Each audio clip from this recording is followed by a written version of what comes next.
Assalamualaikum warahmatullahi wabarakatuh. Masih tentang perkembangbiakan generatif pada tumbuhan. Yang pertama kita akan mempelajari bagian pada bunga. Terlihat pada gambar, bunga terdiri dari mahkota, yaitu perhiasan bunga untuk menarik serangga agar membantu proses penyerbukan. Benang sari yaitu sebagai sel kelamin jantan, terdiri dari kepala sari, tangkai sari, dan serbuk sari. Putik yaitu sebagai sel kelamin betina, terdiri dari kepala putik, tangkai putik, dan dasar putik yang terdapat bakal biji. Tangkai bunga sebagai penopang dan penghubung bunga dengan ranting.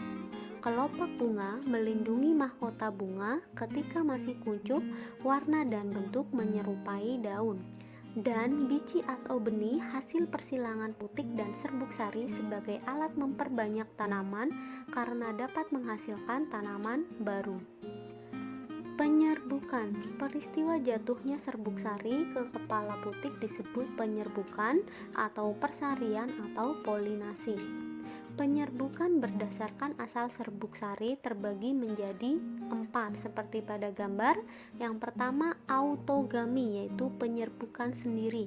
Penyerbukan sendiri yaitu berasal dari satu bunga, contohnya bunga turi dan bunga telang. 2. Geitonogami, yaitu penyerbukan tetangga. Penyerbukan dari bunga yang berbeda namun masih satu pohon dan sejenis, contoh bunga jagung. 3. Alogami atau penyerbukan silang, yaitu penyerbukan dari bunga yang berbeda pohon namun masih sejenis, contoh bunga mawar, Kamboja pinus. Jadi bunga mawar merah dengan bunga mawar merah namun berbeda pohon. Yang keempat, hibridogami atau bastar, penyerbukan dari bunga yang berbeda pohon dan tidak sejenis, contoh mawar merah dan mawar putih. Jadi selain tidak sejenis juga berbeda pohon. Proses penyerbukan. Perhatikan gambar. Proses penyerbukan diawali dengan bertemunya serbuk sari dan putik di bakal buah membentuk sigot, yaitu pada biji tertutup terjadi pembuahan 2 kali, membentuk sigot dan melebur dengan inti polar membentuk inti kandung lembaga sekunder. Sigot berkembang menjadi embrio, dikelilingi katiledon dan endosperma sebagai cadangan makanan dan dibungkus oleh selaput biji. Biji jika berada di tempat yang tepat akan mengalami proses perkecambahan. Di bawah titik pelekat embrio dan kotiledon terdapat sumbu embrionik hipokotil yang terdapat radikula atau bakal akar. Di atas kotiledon terdapat epikotil yaitu bakal daun. Dari perkecambahan akan tumbuh menjadi tumbuhan dewasa, yaitu akar, batang, dan daun terbentuk sempurna. Tumbuhan dewasa tersebut akan menghasilkan bunga yang akan mengulangi proses penyerbukan dari awal. Tumbuhan berbiji terbagi menjadi 2, yaitu tumbuhan biji terbuka atau gimnospermae dan tumbuhan biji tertutup atau angiospermae. Seperti yang terlihat pada gambar, contoh tumbuhan berbiji terbuka yaitu pinus, melinjo, pakis haji, ginkgo biloba, jambu mede. Dan contoh tumbuhan biji tertutup ada semangka, anggur, apel, kesemek, dan alpukat. Perkecambahan juga terdiri dari 2 macam. Yang pertama epigel dan yang kedua hipogel.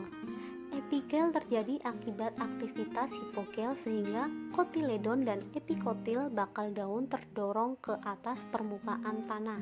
Untuk hipogel terjadi akibat aktivitas epikotil sehingga hipokotil atau bakal akar terdorong keluar namun tetap akan berada di dalam tanah. Perhatikan gambar.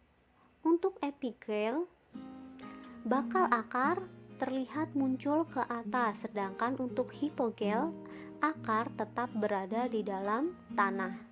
Siklus hidup tumbuhan lumut. Perkembangbiakan lumut terbagi menjadi dua, yaitu vegetatif atau aseksual dan generatif atau seksual. Pada vegetatif dihasilkan dari proses fragmentasi, yaitu berasal dari bagian tumbuhan lumut itu sendiri, gemancuk yaitu kuncup tunas, dan spora yang dihasilkan pada proses metagenesis, pergantian keturunan melalui pembelahan meiosis, yaitu pembelahan sel yang menghasilkan sel anakan yang memiliki kromosom setengah dari kromosom induknya. Untuk perkembangbiakan generatif terjadi melalui fertilisasi, yaitu ovum dan sperma bertemu. Siklus hidup tumbuhan lumut. Perhatikan gambar siklus hidup tumbuhan lumut. N menandakan haploid dan 2N menandakan diploid. Spora akan melakukan pembelahan meiosis. Di tempat yang tepat akan membentuk protonema. Protonema itu akan menyerap unsur hara dengan bantuan rizoid. Pada fase ini disebut fase gametofit karena akan menghasilkan sel gamet. Protonema terdiri dari dua macam, yaitu protonema antheridium yaitu yang menghasilkan sperma, dan protonema archegonium yang menghasilkan ovum. Saat sperma dan ovum bertemu akan mengalami fertilisasi membentuk zigot. Zigot akan mengalami pembelahan mitosis membentuk sporangium, yaitu tumbuhan yang menghasilkan spora. Fase ini disebut sporofit karena akan menghasilkan spora. Siklus hidup tumbuhan paku. Seperti pada lumut, perkembangbiakan paku juga terdiri dari dua jenis. Yang pertama vegetatif aseksual, yang kedua generatif seksual.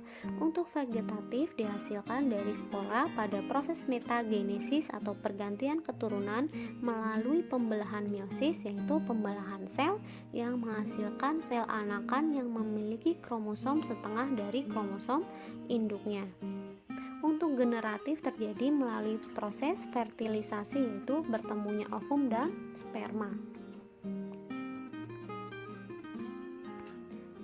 Perhatikan gambar. Spora akan melakukan pembelahan meiosis. Pada tempat yang tepat, spora akan tumbuh menjadi protalium. Protalium mendapatkan zat hara melalui rizoid. Pada fase ini disebut fase gametofit karena akan menghasilkan sel gamet.